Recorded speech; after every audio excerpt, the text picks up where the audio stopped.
Sobat Kairos yang dikasihi Tuhan Yesus Kristus, renungan firman Tuhan bagi kita saat ini tertulis dalam Amsal 24 ayat 11 sampai 12. Demikian firman Tuhan. Bebaskan mereka yang diangkat untuk dibunuh, selamatkan orang yang terhuyung-huyung menuju tempat pemancungan. Kalau engkau berkata, sungguh kami tidak tahu hal itu, apakah Dia yang menguji hati tidak tahu yang sebenarnya? Apakah Dia yang menjaga jiwamu tidak mengetahuinya dan membalas manusia menurut perbuatannya? Demikian firman Tuhan. Sobat Kairos yang dikasihi Tuhan, firman Tuhan dalam Amsal ini mengingatkan kita semua untuk jangan tutup mata dan telinga saat melihat orang lain dalam bahaya.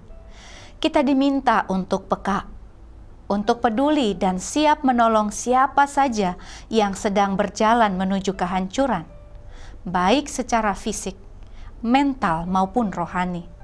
Seringkali kita tergoda untuk berkata bahwa urusan orang lain bukan tanggung jawab kita. Namun firman Tuhan hari ini mengingatkan, Allah memeriksa hati, menimbang motivasi, dan tidak ada satupun alasan dapat menyembunyikan kelalaian kita dari hadapannya.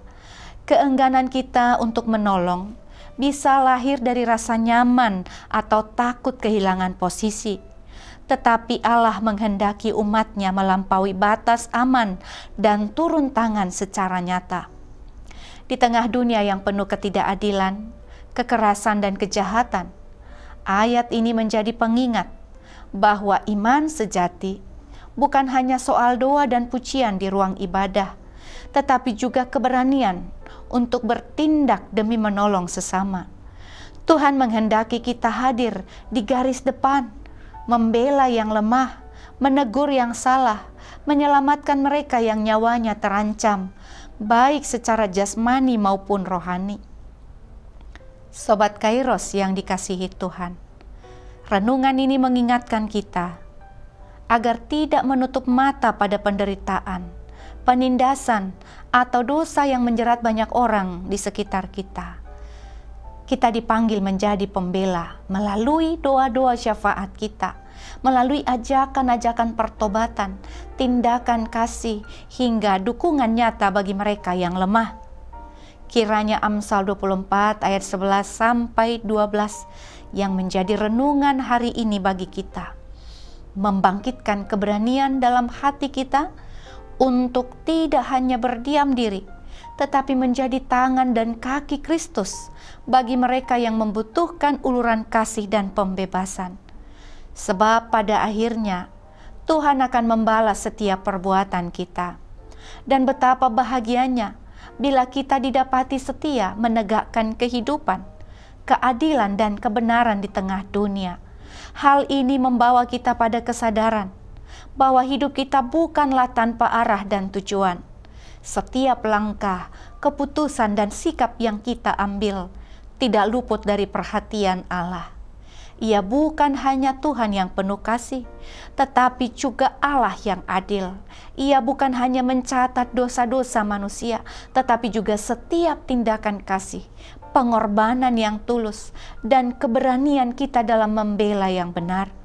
Ketika kita memilih untuk menyelamatkan satu jiwa dari keputusasaan, membela orang-orang kecil yang tertindas, atau mengatakan yang benar, mungkin tidak ada yang bertepuk tangan, tidak ada yang memuji, tetapi di surga ada sukacita yang besar karena satu anak Allah hidup seperti Kristus.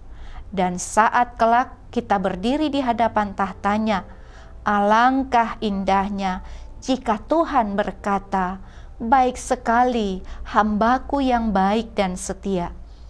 Itulah kebahagiaan kita yang sejati, Sobat Kairos. Bukan karena kita dipuji oleh manusia, tapi karena hidup kita menjadi kesaksian bahwa terang Allah bersinar di tengah dunia yang gelap. Maka marilah kita terus bertekun, tidak menyerah, dan tetap setia. Sebab tidak ada kebaikan sekecil apapun yang akan sia-sia di hadapan Tuhan. Dia yang memanggil kita adalah setia, dan Ia tidak akan melupakan pekerjaan kasih yang telah kita lakukan di dalam nama-Nya. Amin. Selamat beraktivitas Sobat Kairos. Shalom.